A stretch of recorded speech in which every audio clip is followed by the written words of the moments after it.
ಜಾಸ್ತಿ ಮಸಾಲೆಯನ್ನು ಯೂಸ್ ಮಾಡಿ ಪಲ್ಯ ಮಾಡಿದ್ರಷ್ಟೇ ಟೇಸ್ಟಿ ಆಗೋದಿಲ್ಲ. ಮಸಾಲೆಯನ್ನು ಯೂಸ್ ಮಾಡಲಾರ್ದೇನೂ ಈ ಥರ ಪಲ್ಯನ ಮಾಡ್ಕೊಳ್ಳಿ. ಭಾಳ ಟೇಸ್ಟಿಯಾಗಿ, ಸಿಂಪಲ್ಲಾಗಿ, ಈಸಿಯಾಗಿ ರೆಡಿ ಆಗುತ್ತೆ.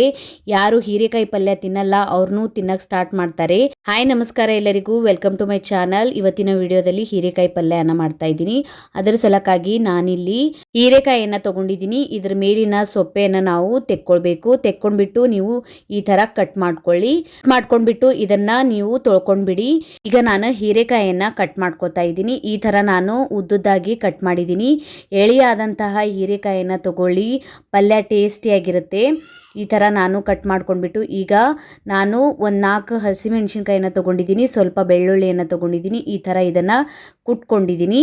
ಈಗ ಒಂದು ಪ್ಯಾನನ್ನು ಬಿಸಿ ಮಾಡ್ಕೊಂಡ್ಬಿಟ್ಟು ಅದಕ್ಕೆ ಎಣ್ಣೆಯನ್ನು ಹಾಕ್ಕೋತಾ ಇದ್ದೀನಿ. 4 ಟೇಬಲ್ ಸ್ಪೂನಷ್ಟು ಎಣ್ಣೆ ಬಿಸಿ ಆಗಿದ್ಮೇಲೆ 1 ಟೇಬಲ್ ಸ್ಪೂನಷ್ಟು ಸಾಸಿವೆಯನ್ನು ಹಾಕ್ಕೊಳ್ಳಿ.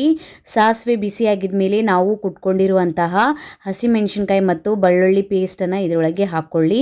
ಹಸಿ ವಾಸನೆ ಹೋಗೋವರೆಗೂ ನಾವು ಸ್ವಲ್ಪ ಇದನ್ನು ಫ್ರೈ ಮಾಡ್ಕೊಳ್ಬೇಕು. ಸ್ವಲ್ಪ ಫ್ರೈ ಆಗಿದ್ಮೇಲೆ ಇದರೊಳಗೆ ನಾನು ಸ್ವಲ್ಪ ಕರಿಬೇವು ಸೊಪ್ಪನ್ನು ಹಾಕ್ಕೊಳ್ತಾ ಇದ್ದೀನಿ. ಹಾಕ್ಕೊಂಡ್ಬಿಟ್ಟು ಇದನ್ನು ಸ್ವಲ್ಪ ನೀವು ಫ್ರೈ ಮಾಡ್ಕೊಳ್ಳಿ. ಆಮೇಲೆ ಇದಕ್ಕೆ ನಾನು ಅರ್ಧ ಟೇಬಲ್ ಸ್ಪೂನಷ್ಟು ಅರಿಶಿಣದ ಪುಡಿಯನ್ನು ಹಾಕ್ಕೊಂಡಿದ್ದೀನಿ. ನಿಮಗೆ ಬೇಕಂದರೆ ನೀವು ಸ್ವಲ್ಪ ಖಾರದ ಪುಡಿನೂ ಹಾಕ್ಕೊಳ್ಬೋದು.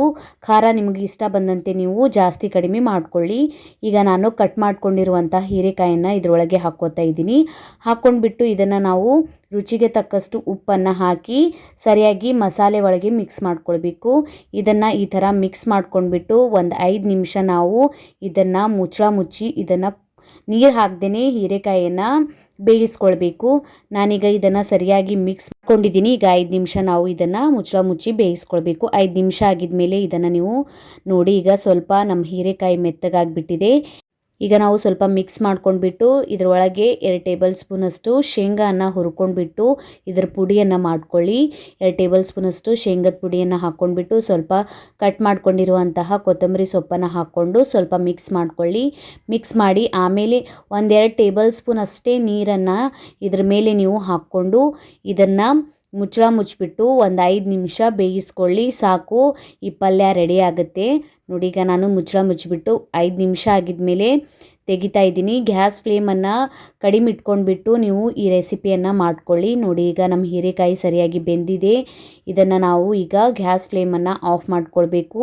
ಇದನ್ನು ಈಸಿಯಾಗಿ ನೀವು ಏನು ಮಸಾಲೆ ಯೂಸ್ ಮಾಡಲಾರ್ದೆ ಮಾಡ್ಕೊಳ್ಬಹುದು. ಮಸಾಲೆಯನ್ನು ತಿನ್ನೋದು ಇಷ್ಟಪಡೋಲ್ಲ ಅಂದರೆ ಈ ಥರ ಸಿಂಪಲ್ಲಾಗಿ ಹೀರೆಕಾಯಿ ಪಲ್ಯವನ್ನು ಮಾಡ್ಕೊಳ್ಳಿ. ಟೇಸ್ಟಿಯಾಗಿರುತ್ತೆ. ಚಪಾತಿ ಮತ್ತು ರೊಟ್ಟಿ ಜೊತೆ ತಿನ್ಕೊಳ್ಬಹುದು. ನೀವು ಟ್ರೈ ಮಾಡ್ಕೊಳ್ಳಿ. ಟ್ರೈ ಮಾಡಿ ಕಮೆಂಟ್ ಒಳಗೆ ತಿಳಿಸಿ ನನಗೆ ನಿಮಗೆ ವಿಡಿಯೋ ಹೇಗೆ ಅನ್ನಿಸ್ತಂತ. ವಿಡಿಯೋ ಇಷ್ಟ ಆಗಿತ್ತಂದ್ರೆ ಒಂದು ಲೈಕ್ ಮಾಡಿ ಮತ್ತು ಫ್ಯಾಮ್ಲಿ ಮತ್ತು ಫ್ರೆಂಡ್ಸ್ ಜೊತೆ ಶೇರ್ ಮಾಡ್ಕೊಳ್ಳಿ. ಇದೇ ಥರದ ವೀಡಿಯೋಸನ್ನು ನೋಡೋಕೆ ನನಗೆ ಚಾನಲನ್ನು ಸಬ್ಸ್ಕ್ರೈಬ್ ಮಾಡ್ಕೊಳ್ಳಿ. ಬೆಲ್ ಐಕನನ್ನು ಪ್ರೆಸ್ ಮಾಡ್ಕೊಳ್ರಿ. ನಾನು ಹಾಕಿದ ವೀಡಿಯೋಸ್ ನೋಟಿಫಿಕೇಷನ್ ನಿಮಗೆ ಸಿಗುತ್ತೆ. ನನಗೆ ಇನ್ಸ್ಟಾಗ್ರಾಮ್ ಮತ್ತು ಫೇಸ್ಬುಕ್ ಪೇಜಿಗೂ ಫಾಲೋ ಮಾಡ್ಕೊಳ್ಳಿ. ನಾನು ಲಿಂಕನ್ನು ನನ್ನ ಡಿಸ್ಕ್ರಿಪ್ಷನ್ ಬಾಕ್ಸ್ನಲ್ಲಿ ಕೊಟ್ಟಿರ್ತೀನಿ. Thank you for watching.